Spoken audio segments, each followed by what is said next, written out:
Hello guys, very good morning to you. तो guys, हमने UPPCS के लिए जो वन लाइनर सीरीज शुरू की थी मॉडर्न हिस्ट्री की, उसमें आज का हमारा टॉपिक है भारतीय राष्ट्रीय कांग्रेस, और ये बहुत इंपॉर्टेंट भी है। चलिए तो शुरुआत करते हैं प्यारी सी मुस्कुराहट के साथ। भारतीय राष्ट्रीय कांग्रेस की स्थापना की थी एयो ह्यूम ने। भारतीय राष्ट्रीय कांग्रेस के संस्थापक थे एक असैनिक सेवक। भारतीय राष्ट्रीय कांग्रेस की स्थापना हुई 1885 ईस्वी में। भारतीय राष्ट्रीय कांग्रेस के प्रथम अधिवेशन में भाग लेने वाले प्रतिनिधियों की संख्या थी 72। भारतीय राष्ट्रीय कांग्रेस का प्रथम अधिवेशन हुआ था मुंबई में।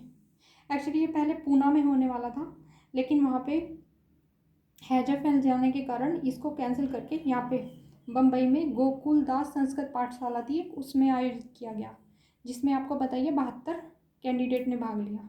ओके।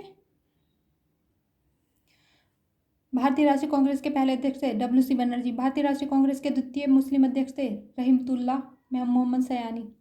भारतीय राष्ट्रीय कांग्रेस का 1885 में महासचिव था एयू हुयूम। भारतीय राष्ट्रीय कांग्रेस की स्थापना के समय भारत का वायसराय था लॉर्ड डफरिन। कांग्रेस को सूक्ष्मदर्शी अल्पसंख्यक जनता का प्रतिनिधित्व बताते हुए उसका मजाक उड़ाया था लॉर्ड डफरिन ने। दादा भाई नौरोजी, जी सुब्रमण्यम अय्यर, जस्टिस रानाडे तथा सुरेंद्रनाथ बनर्जी में से भारतीय राष्ट्रीय कांग्रेस की स्थापना अधिवेशन में उपस्थित नहीं था सुरेंद्रनाथ बनर्जी। भारतीय राष्ट्रीय कांग्रेस के दूसरे अधिवेशन की अध्यक्षता की थी दादा भाई नौरोजी ने। भारतीय राष्ट्रीय कांग्रेस के द्वितीय सम्मेलन में मुस्लिम प्रतिनिधियों की संख्या थी 33। कांग्रेस के लिए समर्थन प्राप्त करने के लिए 1889 में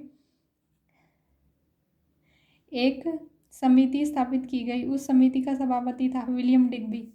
भारतीय राष्ट्रीय कांग्रेस के सर्वप्रथम मुस्लिम अध्यक्ष थे बदरुद्दीन तैयब जी। 1885 ईस्वी में WC बनर्जी द्वारा इंगित भारतीय राष्ट्रीय कांग्रेस के उद्देश्य थे देश के हितों की रक्षा करने वाले भारतीयों के बीच संपर्क और मित्रता बढ़ाना, देशवासियों के बीच जाति, संप्रदाय तथा प्रांतीय पक्षपातों की भावना को दूर करके उनमें राष्ट्रीय एकता की भावना को विकसित करना, भारत के सभी वर्गों एवं समुदायों को एकत्रित करके उनमें एक राष्ट्र की भावना उत्पन्न करना, यह निर्धारित करना कि आगामी वर्षों में भारतीय लोकहित के लिए किस दिशा में और किस आधार पर कार्य करें। भारतीय राष्ट्रीय कांग्रेस का प्रथम निर्वाचित यूरोपीय अध्यक्ष था जॉर्ज यूले। फिरोज शाह मेहता, हकीम अजमल खान, खान अब्दुल गफ्फार खान तथा सर सैयद अहमद में से वह जो भारतीय राष्ट्रीय कांग्रेस में से कभी संबद्ध नहीं रहे। Sir Syed Ahmad, Lala Lajpat Rai, Annie Besant, Motilal Nehru तथा बाल गंगाधर तिलक में से वह जो भारतीय राष्ट्रीय कांग्रेस का अध्यक्ष कभी नहीं चुना जा सका। बाल गंगाधर तिलक। बाल लाल पाल त्रिकुट का व्यक्ति जो भारतीय राष्ट्रीय कांग्रेस का अध्यक्ष हुआ लाला लाजपत राय।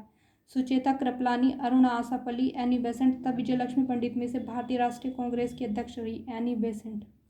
वह अधिवेशन जिसके लिए कांग्रेस ने पहली बार एक महिला को अध्यक्ष चुना, कलकत्ता अधिवेशन 1917। कांग्रेस की प्रथम महिला अध्यक्ष थी सरोजिनी नायडू। सही कथन बताना है भाई। भारतीय राष्ट्रीय कांग्रेस का दूसरा अधिवेशन दादा भाई नौरोजी की अध्यक्षता में हुआ। भारतीय राष्ट्रीय कांग्रेस तथा मुस्लिम लीग दोनों ने लखनऊ में 1916 में अधिवेशन किया तथा लखनऊ समझौता संपन्न किया। भारतीय राष्ट्रीय कांग्रेस का 27वां अधिवेशन हुआ था बांकीपुर में। भारतीय राष्ट्रीय कांग्रेस का वह अधिवेशन जिसमें बाल गंगाधर तिलक ने अभिव्यक्त किया था, स्वराज्य मेरा जन्म सिद्ध अधिकार है और मैं इसे लेकर रहूंगा, लखनऊ अधिवेशन 1916 में। सही कथन। CR दास ने जब कांग्रेस अध्यक्ष के रूप में कार्य किया वे जेल में थे। अल्फ्रेड वेब 1894 ईस्वी में कांग्रेस के अध्यक्ष थे।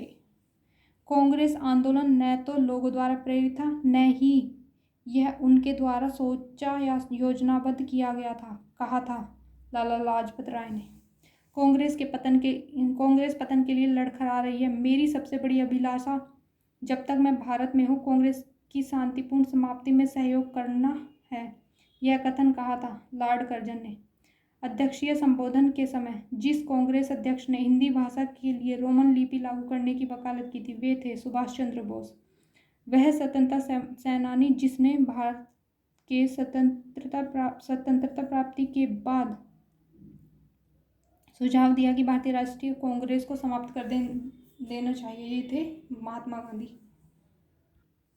अमृतसर के भारतीय राष्ट्रीय कांग्रेस अधिवेशन 1919 के प्रस्ताव के अनुसार महात्मा गांधी द्वारा कांग्रेस का नया संविधान लिखने के लिए उनके सहयोग हेतु चुना गया NC केलकर तथा IB सेन को। कांग्रेस के एक अधिवेशन में गवर्नर जनरल ने भाग लिया था? वह गवर्नर जनरल तथा अधिवेशन का स्थल था लॉर्ड विलिंगटन और बम्बई 1915 में। भारतीय राष्ट्रीय कांग्रेस का वह अधिवेशन जिसकी अध्यक्षता सी विजय राघव चेरियार ने की थी? नागपुर अधिवेशन 1920। कांग्रेस ने पहली बार भारतीय रियासतों के प्रति अपनी नीति घोषित की थी? नागपुर अधिवेशन में। सत्य कथन है। कांग्रेस के नागपुर सत्र 1920 के पश्चात प्रांतीय कांग्रेस समितियों का गठन भाषाई आधार पर किया गया था। वर्ष 1948 में कांग्रेस ने भाषाई आधार पर प्रांतों के गठन की मांग को अस्वीकार कर दिया। 1922 के गया के इंडियन नेशनल कांग्रेस के अधिवेशन के अध्यक्ष थे चित्तरंजन दास। 1932 में अखिल भारतीय हरिजन सेवक संघ की स्थापना की थी एम के गांधी ने। 1922 में गया के इंडियन नेशनल कांग्रेस के अधिवेशन के अध्यक्ष थे चित्तरंजन दास। भारतीय राष्ट्रीय कांग्रेस के अध्यक्षों का सही क्रम बताओ। सबसे पहले महात्मा गांधी, फिर सरोजिनी नायडू, फिर जवाहरलाल नेहरू और उसके बाद आते हैं वल्लभ भाई पटेल। भारतीय राष्ट्रीय कांग्रेस का एकमात्र अधिवेशन जिसकी अध्यक्षता महात्मा गांधी द्वारा की गई थी? बेलगाम अधिवेशन 1924। सही सम्मिलित करना फिर से अध्यक्ष और भारतीय राष्ट्रीय कांग्रेस की सभाओं के स्थान। मोतीलाल नेहरू अमृतसर 1919। सरोजिनी नायडू कानपुर 1925। कानपुर में वाले उत्तर प्रदेश, इसे याद रखना भाई, इंपॉर्टेंट है बहुत यूपीपीसीएस के लिए। डॉक्टर राजेंद्र प्रसाद बम्बई 1934। अबुल कलाम आज़ाद रामगढ़ 1940। भारतीय राष्ट्रीय कांग्रेस का वह अधिवेशन जिसमें जवाहरलाल नेहरू ने समाजवाद को भारत की समस्याओं को हल करने की कुंजी बताया? लखनऊ अधिवेशन। वर्ष 1938 के भारतीय राष्ट्रीय कांग्रेस के हरिपुरा अधिवेशन की अध्यक्षता की थी सुभाष चंद्र बोस ने।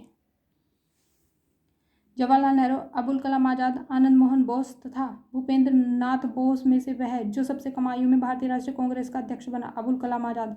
सही सुमेलित करना है कांग्रेस अध्यक्ष को उसके स्थान से जहां अधिवेशन हुआ था। Doctor M.A. अंसारी मद्रास। पुरुषोत्तम दास टंडन नासिक। सरोजिनी नायडू कानपुर, ये फिर से रिपीट हो गया क्वेश्चन। सुभाष चंद्र बोस हरिपुरा। लगातार 6 वर्ष तक भारतीय राष्ट्रीय कांग्रेस के अध्यक्ष थे? अबुल कलाम आज़ाद। सबसे कम एज के भी थे और लगातार 6 वर्ष रहने वाले भी थे। जब भारत स्वतंत्र हुआ उस समय कांग्रेस के अध्यक्ष थे JB कृपलानी। जन गण मन पहली बार गाया गया था भारतीय राष्ट्रीय कांग्रेस के कलकत्ता अधिवेशन 1911 में। भारतीय राष्ट्रीय कांग्रेस का अंतिम अधिवेशन जिसमें बाल गंगाधर तिलक ने भाग लिया था? अमृतसर अधिवेशन 1919। गाइस, एक करेक्शन करना है, मैंने जो गवर्नर जनरल टॉपिक पढ़ाया था उसमें जो लॉर्ड रिपन को पहले वायसराय बता दिया था, जबकि वो पहले नहीं थे, वायसराय जरूर थे। स्टार्टिंग में तो गवर्नर जनरल बोल दिया था जल्दी जल्दी में, लेकिन वो वायसराय थे, लेकिन पहले नहीं थे, पहले थे लॉर्ड कैनिंग। Okay, bye.